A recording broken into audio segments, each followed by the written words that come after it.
Quel bilan tirer du mercato de l'OM?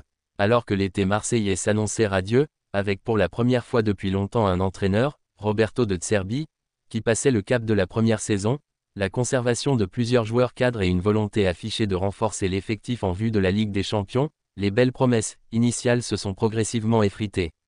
À la clôture du mercato, le constat est clair, l'OM enregistre 12 arrivées pour 15 départs, et les doutes demeurent, amplifiés par un début de saison compliqué qui inquiète autant les supporters que les dirigeants.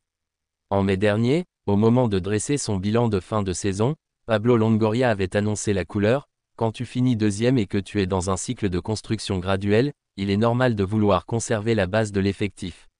La qualification en C1 nous le permet. On va chercher à garder les éléments les plus importants du club. Il est important de continuer avec une base. 4 mois plus tard, cette promesse a été en partie respectée. Plusieurs cadres sont restés, à l'image de Geronimo Rulli, Leonardo Balerdi ou encore Pierre-Emile Højbjerg. Mais une perte de taille est venue ternir le tableau. Adrien Rabiot, l'un des meilleurs Olympiens de la saison dernière, a pris la direction de l'AC Milan après son altercation avec Jonathan Roux, lui-même parti à Bologne. Un coup dur sur le plan sportif et symbolique. Un mercato en 2 temps. L'été olympien a d'abord semblé réfléchi et cohérent. L'OM s'est renforcé avec des joueurs confirmés en Ligue 1, comme Pierre-Emerick Aubameyang ou Facundo Medina, tout en gardant une certaine logique dans son recrutement. Mais après l'épisode Rabiot-Roux, tout s'est accéléré, et l'impression laissée a été celle d'un mercato parti dans tous les sens. Certes, l'OM a su attirer des noms séduisants, mais l'empilement de recrues, certaines arrivées tardives et des paris risqués rappellent des travers du passé. En effet, le club phocéen a pris des risques en misant sur des joueurs qui pourraient ne pas s'imposer et être poussés dehors dès l'hiver. L'exemple de Ismaël Koné, prêté l'an passé à Rennes puis envoyé à Sassuolo cet été, ou encore celui d'Eli Wahi, désormais en difficulté à l'Eintracht Francfort, illustre bien ces errements. La question du ciblage des joueurs reste entière, malgré le fameux « pacte de Miami » conclu entre Frank McCourt, Longoria, Mehdi Benatia et De Zerbi avant la planification de la saison. Cette réunion avait pour but de clarifier la stratégie, mais les résultats de ce mercato interrogent sur la véritable cohérence du projet. Des recrues attendues, mais encore invisibles. Les joueurs recrutés tôt dans l'été n'ont pas encore eu l'occasion de briller. L'exemple le plus criant est celui d'Igor Paixão, plus gros transfert de l'histoire de l'OM, arrivé blessé et indisponible jusqu'à la trêve internationale. Même constat pour Facundo Medina, suspendu dès la première journée puis touché à la cheville. Quant à Timothy Weah, ses prestations restent décevantes et ne convainquent pas encore les supporters. Roberto De Zerbi avait pourtant été clair avant le match contre le Paris FC: nous devons encore faire plusieurs achats sur le marché, 4, 5, peut-être 6. Résultat, des renforts sont arrivés, parfois de manière surprenante.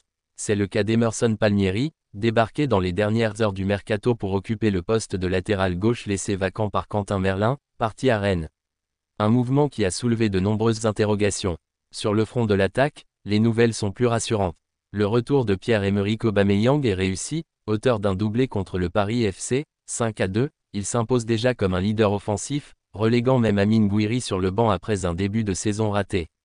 La défense, éternel chantier. C'est sans doute le secteur le plus problématique du club.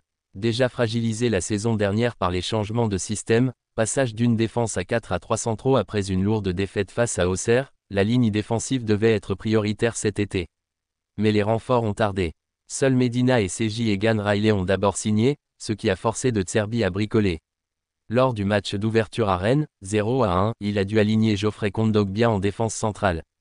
Pire encore, face à Lyon, ce sont Paul Lirola et Derek Cornelius, pourtant indésirables, qui sont entrés en jeu. Il aura fallu attendre le dernier jour du mercato pour voir débarquer de véritables renforts, Emerson Palmieri, Naïef Aguerd, suivi depuis longtemps par le club, et surtout la surprise Benjamin Pavard, dont la signature marque un vrai coup. Cette arrivée tardive s'explique aussi par les faiblesses criantes observées. La saison dernière, l'OM a encaissé 47 buts en 34 journées, pire total depuis 1984 à 1985, avec une moyenne inquiétante de 1,38 buts par match. Cette fragilité s'est déjà confirmée en ce début de saison, 4 buts encaissés en 3 matchs, avec une fébrilité toujours présente. Si la première apparition d'Egan Riley à Rennes avait convaincu, ses matchs suivants ont montré ses limites, fébrile contre le Paris FC, puis expulsé contre Lyon après un tacle dangereux sur Malik Fofana. Quant à Leonardo Balerdi, il enchaîne les erreurs, fautif sur le but lyonnais et souvent impliqué dans les buts concédés, il pourrait perdre son statut de titulaire indiscutable et même son brassard de capitaine. Avec les recrues estivales, De Zerbi envisage désormais de stabiliser une défense à 4. Un choix qui pourrait changer la donne si les nouveaux venus s'adaptent rapidement. Quelle suite pour l'OM? Le club phocéen se trouve à un moment charnière. La trêve internationale pourrait être bénéfique pour intégrer les blessés de retour et les dernières recrues, offrant ainsi un visage plus cohérent. L'urgence est réelle, car l'OM doit enchaîner 2 rendez-vous cruciaux, un déplacement périlleux au Bernabéu pour son grand retour en Ligue des Champions le 16 septembre, puis la réception du Paris Saint-Germain quelques jours plus tard. Si ces matchs s'annoncent comme de véritables tests de vérité, ils permettront aussi de mesurer l'impact des renforts estivaux. Les supporters attendent des certitudes et des résultats concrets, après un mercato à la fois ambitieux, désordonné et inachevé. L'OM a réussi quelques jolis coups, mais l'équilibre global reste fragile.